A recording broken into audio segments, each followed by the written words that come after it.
talaga guys. Perfect cone.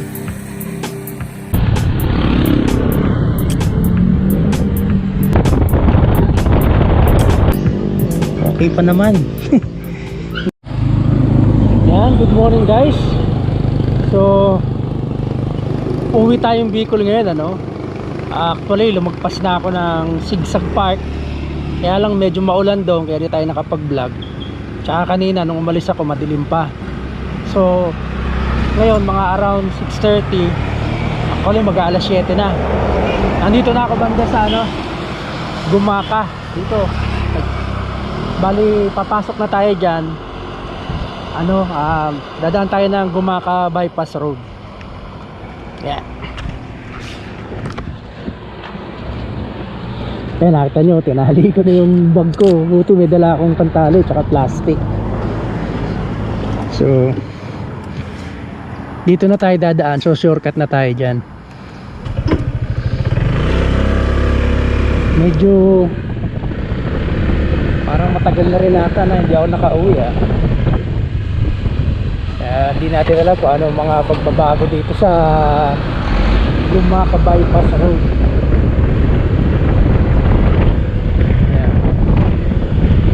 Last time na umuwi ako parang last year ata.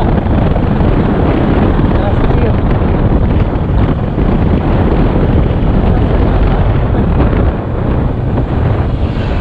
muling uwi ko ata, kasama ko pa yung anak ko yung Albay Loop. Uwi tayong Bicol, bisita tayo sa ating mga magulang, ay umao kong magulang, bisitahin ko sa Luzon, sa Bohol.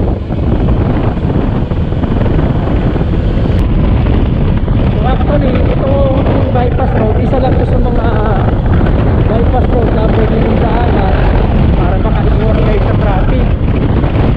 Hindi kayo ng Bicol.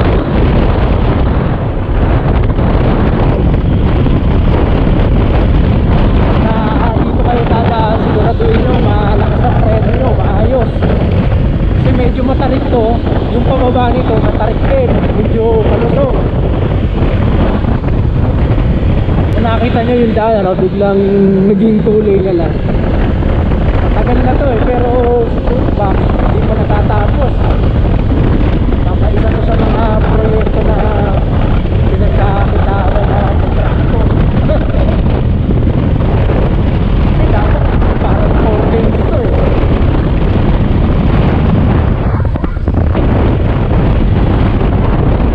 Yung mga tindahan na rito Yung mga nagtayo na ng tindahan. Dito yung madalas namin pigilan dati kasi dyan ang overlooking. So ayan tingnan nyo, may mga tumitigil din parang viewing deck kasi to pero yun ni-improve niya na yun. Ayan tingnan nyo, ayun kita yung yan yung bayan ng Gumaka, yung pinaka town. Kumbaga tayo, pag baba natin dito, lagpas na tayo banda doon na tayo sa kabilang bundok na yon. Hindi na tayo dadaan dyan.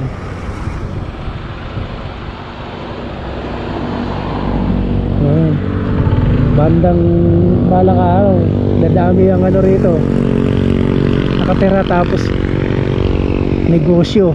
Ayun may mga nakatira na nga may mga nagtayo na ng bahay ayan, dinidevelop na rin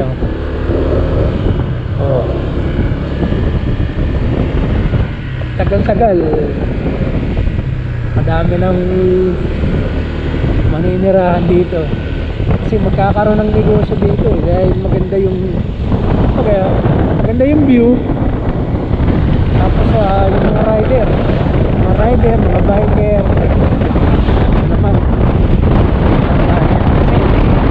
dito bawal guys dumaan ang mga truck at saka mga bus, yung mga halimbawa yung mga biyahe, hindi na yung mga biyahe bawal dito yung mga lang dito. Ayan, kasasabi ko lang bawal ang bus, may nasalubong tayong bus.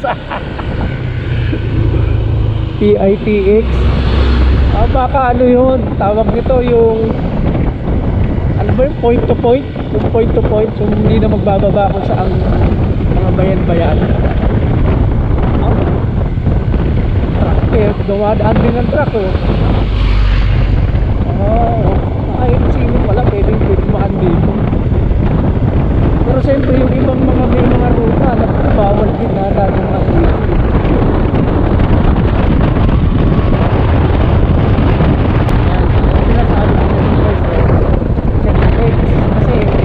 Matarik nga yung akya, so ibig sabihin kapalitan din, palusong din. So ito na yung palusong na kailangan maayos din sa ito mo. May daan pa dun, may mataas pa yung daan dun, nakadaanan ko pa yun.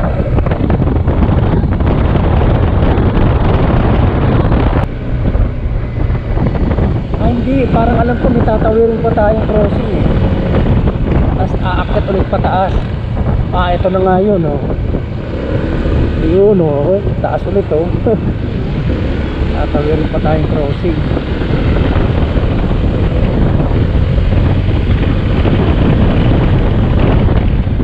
Nasa dulo na tayo ng bypass road. Yan na, dyan na tayo lalabas. Yan ay Maharlika Highway. Kung pagkaliwa ka dyan, dadaan ka ng bayan. Ngayon pagka umanang ka dito, pasok ka na lang, pasok na tayo ng Lopez. Pero alam ko meron ding bypass din sa Lopez eh.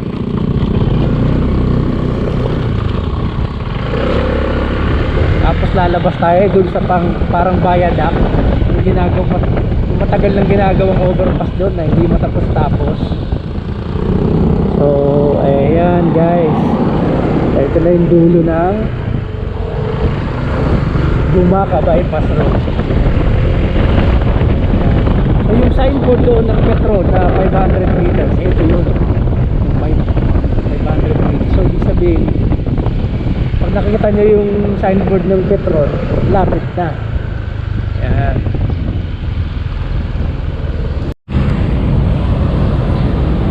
So ayan guys, nandito na tayo ngayon sa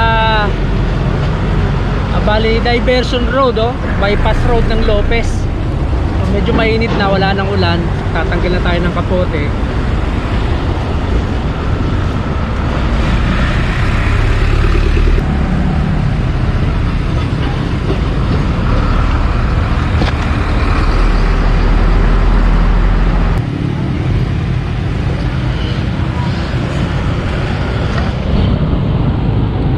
Oh yan ano.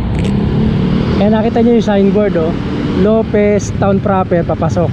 Actually malapit na dito eh, kaya lang matraffic yan sa loob. So ayan oh, Bicol Calawag diversion. So dito tayo dadaan guys. Ang labas natin ito dun sa may parang viaduct na.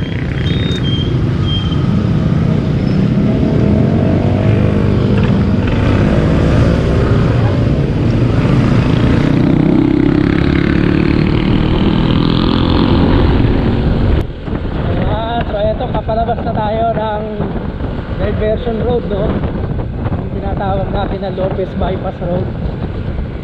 So ayan, paglabas natin dyan, makikita nyo ayan, may mga poste pa nung ginagawang parang flyover dyan. Ilang taon na ba, nakakapagtaka bakit hindi natatapos. Ayan so pag kumaliwa ka dyan, town proper, dito tayo pa Bicol.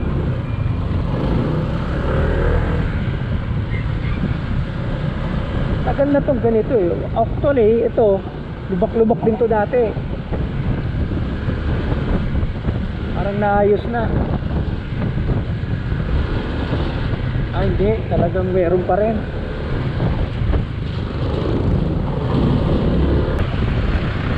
Gandun pa to. Bakit paglagpas natin dito parang ano na eh, alawak na. 10 kilometers pa. Ayan oh, sabi sa signboard oh.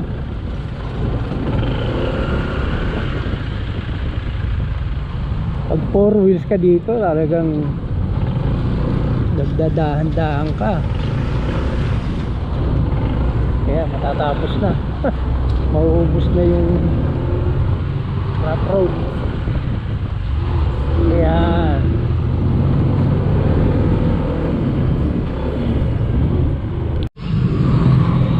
Ayan guys, nandito na tayo sa gateway, ano?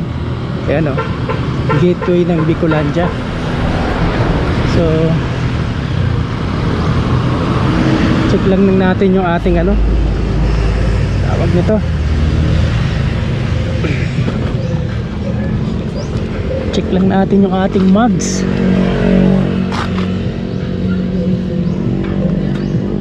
Okay pa naman. Grabe yung lubak. Umutsa. Pero hindi pa natatapos yan.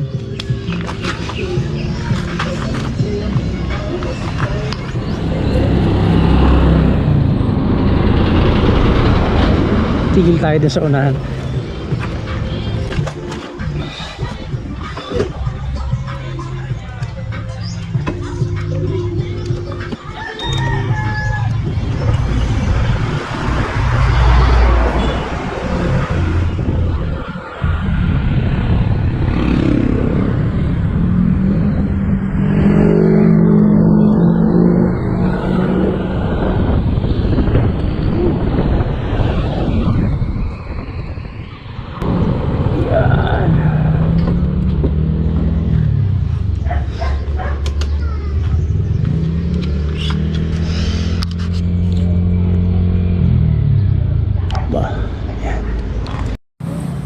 So ayan guys, ano, nandito na tayo sa gateway ng Bicolandia.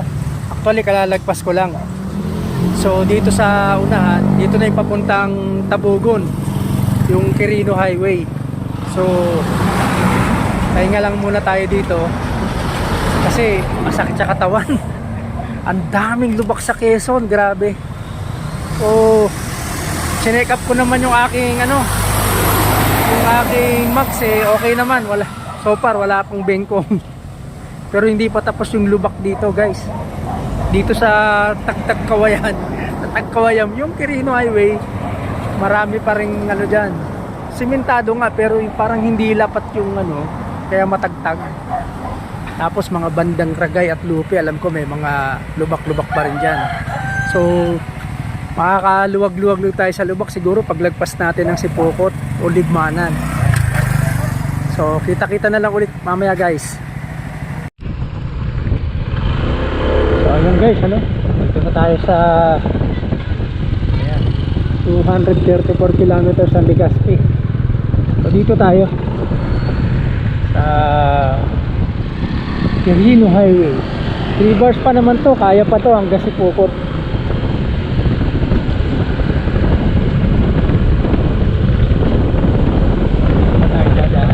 Tayo titigil dito na lang sa paglabas sa Sipokot. So ayan guys, nandito na tayo sa boundary ng Albay, no? Papasok na tayo ng Albay, yan, no? Ulanggi yung unang bayan ng Albay. So itong banda dito, yan, Kamsur, Bato. So ito yung huling bayan ng Camarines Sur dito. So Bato at Ulanggi, yan. So nandito na tayo sa boundary. Bali dito na lang tayo nakapag-vlog ulit kasi ang tawag nito, mag-uulan. So hindi naman natin pwedeng i-on yung ating GoPro kasi ano na siya, hindi na siya waterproof. Nabuksan na kasi dati. So eto, malapit na tayo guys.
na yan.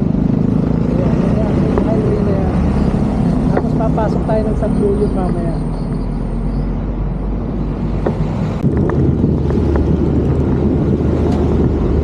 Dito tayo guys sa kaliwa.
lang tayo guys, dito na lang tatapusin yung vlog natin. Dito kita yung pag umaga eh, kaso tatakpan ng ulap. So ayan guys, binalikan ko yung mayon para kasi nakita ko wala nang takip eh, wala nang ulap. So bumalik ako dito sa daan. Ayan yung motor ko. Ayan. So malapit lang kasi dito yung tinutuluyan ko sa chewing ko. Kaya sabi ko nung nasilip ko dun sa bahay na wala nang takip yung mayon. Ayun, so lumabas ulit ako para ma-videohan. At saka mag-picture na rin. Ang ganda talaga guys. Perfect cone. So yun lang. Parang bonus video na lang to para dun sa sasama natin sa content.